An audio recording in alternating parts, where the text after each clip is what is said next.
Our next topic is integral and differential enthalpies of solution and dilution.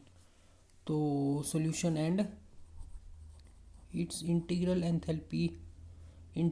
differential enthalpy of solution and dilution. तो enthalpy का मतलब होता है heat change. Enthalpy आपको हम बार बार बताते रहते हैं, H is equal to U plus P V. ठीक है, enthalpy is a sum of internal energy plus pressure volume. ठीक है. So when a solute is dissolved in a solvent, heat may be absorbed or evolved. The actual amount of heat absorbed or evolved per mole of the solute depends upon the final concentration of the solution. तो इन्होंने बोला है कि जब हम किसी भी solute को डिज़ोल्व करते हैं सॉल्वेंट में, आपको पता ही है सॉल्यूशन के दो पार्ट होते हैं, एक होता है सॉल्वेंट और दूसरा सॉल्यूट. ठीक है. तो सॉल्वेंट मीन्स जो एक्सेस में होता है सॉल्यूशन में. ठीक है. और सोल्यूट इसका उल्टा हो गया, जो लेसर अमाउंट में होता है. तो सोल्यूट को जब भी हम सॉल्वेंट में डिज़ोल्व करते हैं तो कुछ जो है हीट का अमाउंट या तो एब्जॉर्ब होगा या इवॉल्व होगा. जैसे अगर आप लैब में काम करेंगे, आप सोडियम हाइड्रोक्साइड जब वाटर में डिज़ोल्व करेंगे तो वो उस सॉल्यूशन का टेम्परेचर थोड़ा सा इंक्रीज़ हो जाएगा, क्योंकि हीट इवॉल्व होगी वहाँ पे. और हीट इवॉल्व होगी तो वो इवॉल्व कहाँ होगी, मीडियम में इवॉल्व होगी. तो मीडियम वहाँ पे सॉल्यूशन लिक्विड है, वाटर है, तो वाटर का टेम्परेचर वहाँ पे इंक्रीज़ हो जाएगा. ठीक है. क्योंकि फर्स्ट लॉ ऑफ थर्मोडाइनमिक्स बोलता है energy can neither be created nor be destroyed but can be change from one form to another. तो उसी तरह कुछ हैं जिनमें हम सोल्यूट डालेंगे तो उनका टेम्परेचर डाउन हो जाएगा सॉल्वेंट का. सो इन्होंने बोला actual amount of heat absorb और इवॉल्व पर मोल of the solute depends upon the final concentration of the solution. That depend upon the concentration, मतलब हमने कितना सोल्यूट का एक मोल कितने सॉल्वेंट में कितने सॉल्यूशन में लिया हुआ है. ठीक है. So the enthalpy change when one mole of the solute is dissolved in a definite number of moles of the solvent is called total or integral enthalpy of the solution. तो क्या बोला इन्होंने, enthalpy change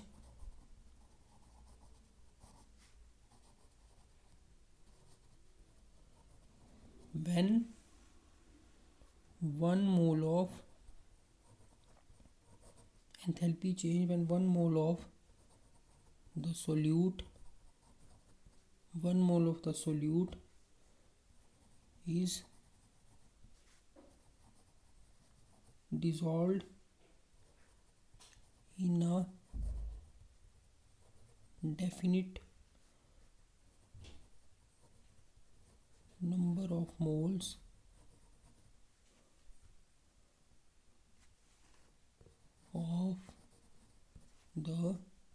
is called total or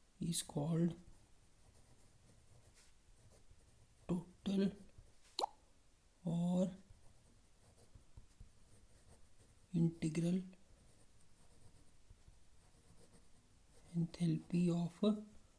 enthalpy of the solution.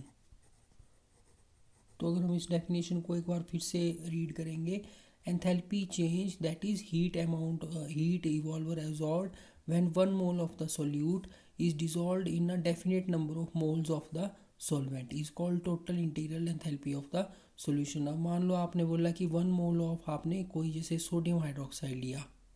ठीक है. One mole of sodium hydroxide लिया, उसको आपने इन definite number of moles of the solvent. ठीक है. तो सॉल्वेंट हुआ, मान लो आपने जैसे वाटर ले लिया, तो वाटर के आपने जितना भी अमाउंट ले लिया, नंबर ऑफ मोल्स लिए, उतने में जो डिज़ोल्व करके हीट चेंज आपके पास आया, ठीक है, एंथैल्पी चेंज आया, that will be called as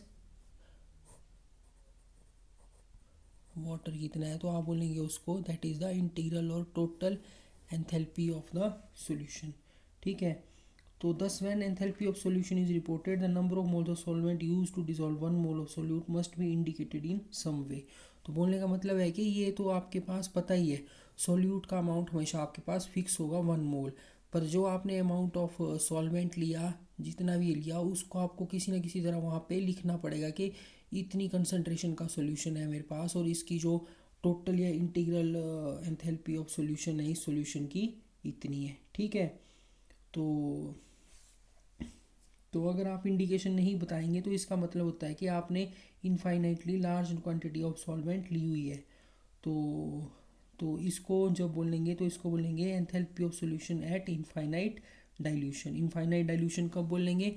जब आपने सॉल्वेंट का अमाउंट जो है वो स्पेसिफाई नहीं किया, ठीक है। तो बोलेंगे enthalpy of solution at infinite dilution. और अगर आपने ये सॉल्वेंट का अमाउंट स्पेसिफाई कर दिया, जैसे 10 ml है, 15 ml है, या आपने मोल की उसमें फॉर्म में एक्सप्रेस कर दिया, तो इसको बोलेंगे क्या बोलेंगे? तब बोलेंगे total or integral enthalpy of the solution. और जब आपने इसका अमाउंट स्पेसिफाई नहीं किया तो बोलेंगे total or integral enthalpy of the solution at infinite dilution. ठीक है, सो इट्स वेरी इजी। तो जैसे मान लो आपने KCl है आपके पास, ठीक है, पोटाशियम क्लोराइड। तो मैं यहाँ लिख देता हूँ KCl सॉलिड फॉर्म में है आपके पास। जब आपने 200 मोल्स ऑफ वाटर में इसको डिज़ोल्व किया, वाटर लिक्विड फॉर्म में है, तो आपके पास क्या प्रोडक्ट आया? KCl into 200H2O। ठीक है, तो डेल्टा H क्या आया यहाँ पे? Delta H is equal two plus 18.58 kilo joule. ठीक है, तो ये हुई इंटीग्रल एंथैल्पी ऑफ सॉल्यूशन। क्यों? क्योंकि आपने यहाँ पे सॉल्वेंट का अमाउंट जो है वो स्पेसिफाई कर दिया। ठीक है, तो इसको बोलेंगे आप एंथैल्पी ऑफ सॉल्यूशन। इतना हीट चेंज आया, ये प्लस साइन है, इसका मतलब है ये हीट क्या हुई? एब्जॉर्ब हुई। ठीक है, तो उसी तरह अगर आपने इनफाइनाइट डाइल्यूशन देखना है तो तब आपने ये अमाउंट स्पेसिफाई नहीं करना था। तो इसका मतलब था enthalpy of solution eight integral enthalpy of the solution at infinite dilution. तो अगर आपने मैथमेटिकली एक्सप्रेस करना है रिजल्ट को, तो मान लो N2 मोल्स हैं सॉल्यूट के। N2 is number of moles of solute. ठीक है, और उसके बाद N2 मोल्स ऑफ सॉल्यूट है, तो आपने N1 जो मोल्स हैं वो that is of solvent. N1 is a number of moles of solvent. तो और इनकी मान लो H2 और H2 नॉट, H1 नॉट। तो नॉट का साइन मैंने आपको बताया था, इट इज़ द स्टैंडर्ड है। तो H नॉट ये represent the molar heat contents of the pure solute and solvent. ठीक है, तो ये हुई सॉल्यूट की एंथैल्पी और ये हुई सॉल्वेंट की एंथैल्पी। ठीक है, तो at particular temperature and pressure and H इसका एंथैल्पी चेंज हुआ, तो इंटीग्रल एंथैल्पी ऑफ सॉल्यूशन आप कैसे एक्सप्रेस करेंगे? Delta H is equal to enthalpy of solution minus enthalpy of solute and solvent. ठीक है, तो इसको आपने एक्सप्रेस करना होगा, तो delta H is equal to H minus N1 H1 naught is plus N2 H2 naught. क्या आएगा? ये is equal to H minus N1 H1 naught minus क्या आएगा? N2 H2 naught. ठीक है, तो इन द अबव इक्वेशन, अगर above equation को अगर हम डिफ्रेंशिएट करें with respect to N2 keeping N1 constant, तो हमारे पास क्या आएगा?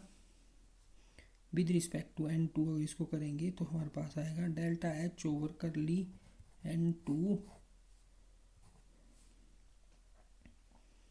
Eight N1 is equal to curly H oblique curly N2। N1 हमने कांस्टेंट मानना है तो इसको सबस्क्रिप्ट में लिख दिया माइनस H2 नॉट। तो हमारे पास ये रिजल्ट आएगा। और उसके बाद the left hand side of this equation is called partial or differential enthalpy of solution of the solute and it is usually represented as the symbol Q2। तो Q2 bar हमारे पास क्या है? Q2 bar is equal to delta H over curly N2 करली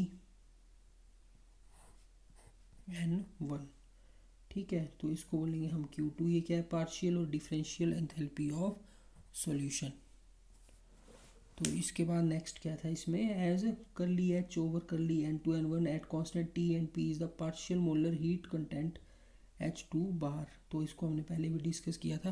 तो ये हमारे पास क्या आ गया, H2 बार। ठीक है, तो हमारे पास आ गया Q2, इस चीज़ को हमने Q2 मान लिया। देखो ये लिख दिया Q2 is equal to H2 bar minus H2 naught. ठीक है, तो इसको बोलते हैं डिफरेंशियल एंथैल्पी ऑफ सॉल्यूशन। तो ये क्या है, differential enthalpy of solution is the heat absorbed when 1 mole of the solute is added to a very large quantity of solution at specified concentration। ठीक है, तो इसको हम ये बोलेंगे। तो ये मैंने आपको बता दिया डिफरेंशियल और इंटीग्रेटेड हीट क्या होती है। ठीक है, तो इसके बाद नेक्स्ट है हमारे पास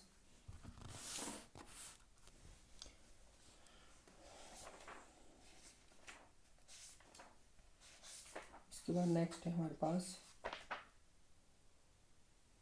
variation of heat of reaction with temperature. Variation of heat of reaction with temperature. ठीक है, तो इसको हम एक चीज़ और इस बोलते हैं कर्चॉफ इक्वेशन।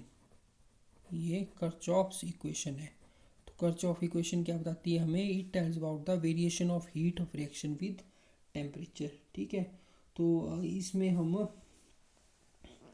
तो हीट जो इवॉल्व या एब्जॉर्ब होती है रिएक्शन में, it depends upon the temperature at which the reaction is carried out. The exact relationship showing the variation of heat of reaction with temperature was given by Kirchhoff. तो इसको Kirchhoff equation बोलते हैं। और इसमें हमारे पास first case हम consider करते हैं when the reaction is carried out at constant pressure.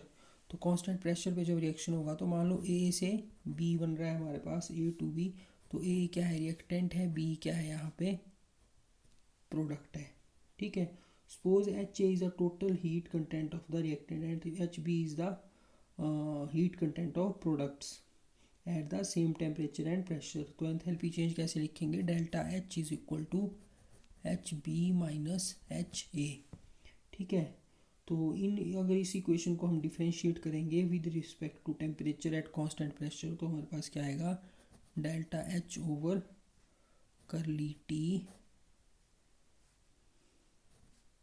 Eight constant pressure is equal to curly H B over curly T at constant P minus curly H A over curly T at constant P. ठीक है, तो हमारे पास ये आएगा। और इसको अगर आपको याद हो हीट कैपेसिटी क्या होती है, तो हीट कैपेसिटी हमने लिखी थी C P, heat capacity at constant pressure. तो सी पी लिखते थे हम curly over curly H oblique curly T at constant P. ठीक है, तो हम इस तरह से लिखते थे इसको हीट कैपेसिटी को। ठीक है, तो यहाँ पे हम हीट कैपेसिटी, ये अब आप देखेंगे तो हीट कैपेसिटी ये सेम ही चीज़ है, यहाँ पे भी, यहाँ पे भी, यहाँ पे भी। फ़र्क सिर्फ इतना है कि यहाँ पे बी और ए लिखा हुआ है। ठीक है, तो हमने लिखना हो तो हम ऐसे लिख सकते हैं कि सॉरी ये नहीं है, यहाँ पे ये दो ही हैं। तो हम लिख सकते हैं delta H over curly T at constant P is equal to C P B minus ये सी पी बी, यहाँ से बी ले लिया हमने, माइनस सी पी ए। तो ये हमें क्या बता रहा है यहाँ पे, ये हमें बता रहा है यहाँ पे दिस इज़ द डिफरेंस। ठीक है, तो ये डिफरेंस है heat capacity of reactant and product and this is equal to the delta H over curly T, that is enthalpy change at with variation in the temperature.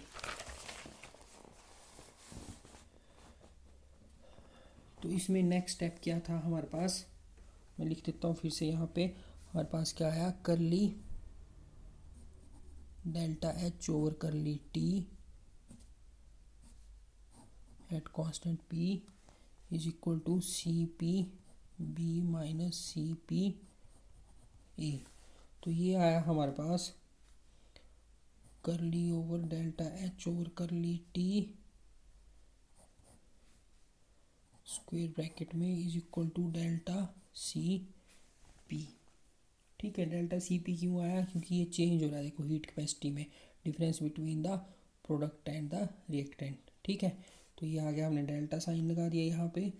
तो further since the term delta H is used for the heat of the reaction at constant pressure, therefore the equation above equation may be simply put it as delta H over curly T is equal to delta CP। ठीक है, this equation is only for small temperature difference delta T. For large temperature difference, suppose the value delta H at T1 is equal to delta H1 and value of delta H at T2 is larger than T1 and is equal to delta H2। ठीक है, तो यहाँ पे हमारे पास क्या आएगा,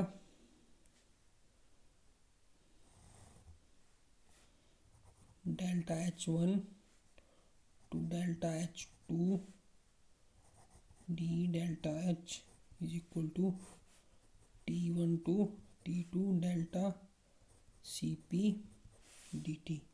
तो ये आएगा हमारे पास delta H2 minus delta H1 is equal to delta CP T2 minus T1, where delta CP has been assumed to be constant in the temperature range T1 to T2। तो इस इक्वेशन को हमने फिर से लिखना हो तो हम लिख सकते हैं, it become as delta H2 minus delta H1 divided by T2 minus T1 is equal to delta CP। इसको आपने रीअरेंज किया इक्वेशन को, तो आपके पास ये इक्वेशन आई। ठीक है, इस इक्वेशन को बोलते हैं किरचॉफ्स इक्वेशन। तो इसको बोलेंगे change in the heat of the reaction at constant pressure for every degree of temperature is equal to the change in the heat capacity at constant pressure accompanying the reaction. तो इस तरह से इसको represent करते हैं। तो इसमें second case है, तो जब रिएक्शन को हम कैरी करते हैं एट कांस्टेंट वॉल्यूम पे। ठीक है, तो ये आपने खुद सॉल्व करना है और इसके साथ ही हमारा ये चैप्टर ख़त्म हो जाता है थर्मोकेमिस्ट्री का, यूनिट थर्मोडाइनमिक्स का। इसके बाद हम स्टार्ट करेंगे ऑर्गेनिक केमिस्ट्री करेंगे, या एक पार्ट और है इसमें, दैट इज़ इलेक्ट्रोकेमिस्ट्री। तो देखेंगे अब क्या स्टार्ट करना है कल से।